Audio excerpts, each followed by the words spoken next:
Inilah kisah Kenshin, seorang pemuda kaya yang menyamar kerja sebagai cleaning service. Versi Kaori TV, episode 148. Kenshin yang melihat si Rena dan temannya, yang saat itu mengambil air. Tiba-tiba saja, sesuatu hal yang tak diinginkan pun terjadi. Tanah tempat berpijaknya Rena terlihat basah, dikarenakan memang dekat dengan sungai. Jadinya, tempat yang ada di sekitarnya nampak seperti lumpur, karena si Rena tak pernah ke sini sebelumnya. Jadinya, ia tak mengetahui kondisi tanah yang dipijaknya. Saat satu kelompok akan mengambil air, si Rena malah ada di depan. Ia mendahului yang lainnya, bermaksud melihat pemandangan, menikmati indahnya hutan. Namun, tak disangka, tempat berdirinya tiba-tiba menjadi rapuh. Tak kuat menahan beban di atasnya. Akibatnya, si Rena pun terjatuh, terpeleset. Bersamaan itu pula, temannya berteriak. Namun sayang, Rena sudah ada di dalam sungai, akan terbawa arus. Kenshin yang melihat, segera saja berlari, meski ada di dalam air. Dengan cepat ia menghampiri, tak peduli dirinya sendiri. Walaupun di bawah sungai, ada banyak benda yang tajam. Karena terbawa situasi, Kenshin tak berpikir dua kali.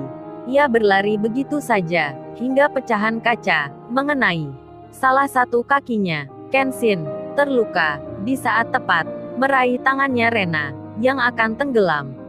Kejadian itu seolah berulang, seperti saat di kolam renang. Sementara di masa sekarang, di masa saat ini, Rena yang ada di depannya Kenshin mengingatnya. Sambil menunggu, ia melihat HP lama yang masih dipakai oleh Kenshin. Lalu, angannya pun kembali lagi ke masa SMP yang dulu. Waktu itu, setelah jatuh, Rena tiba-tiba tak sadarkan diri. Jadinya, ia tak mengerti tentang apa yang terjadi.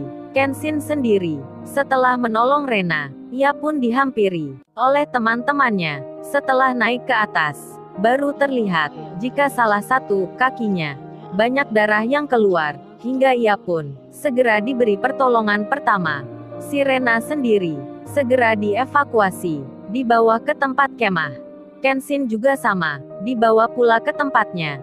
Berita pun menyebar di sekitar perkemahan, hingga jadi perbincangan dari satu sekolah ke sekolah lainnya, termasuk di sekolahnya Ririn, yang saat ini juga kemah bersama di tempat ini. Ririn pun mendengarnya tentang kejadian seorang siswi yang baru saja mengalami musibah terjatuh ke sungai. Ditambah lagi, seorang pria yang kakinya terkena pecahan kaca. Karena saat itu, Ririn memang belum mengenal Kenshin. Jadinya, hal tersebut hanya menjadi berita yang biasa saja. Setelah itu, waktu pun beranjak malam. Gelapnya hutan telah tersinari rembulan. Kenshin, kakinya mendapat perban. Begitu pula dengan si Rena, yang sudah mulai siuman. Api unggun pun dinyalakan. Nyanyian telah didendangkan. Si Rena sejenak teringat akan hal yang baru saja dialami. Kemudian, ia mendapat cerita dari temannya. "Hei Ren, kamu tadi ditolong seorang cowok lo. Untung saja dia cepat datang ke kamu. Kalau tidak, kamu bisa masuk di sungai yang paling dalam." Dia itu siswa dari kelas A yang ada di lantai bawah. Namanya Kenshin. Kamu tahu gak Ren? Dia saat ini kondisinya. Pembicaraan itu tiba-tiba terputus lantaran seorang guru memanggil temannya itu. Si Rena pun tak tahu apa lanjutan cerita itu. Lalu, bagaimana kisah selanjutnya? Subscribe channel ini untuk episode berikutnya. Terima kasih.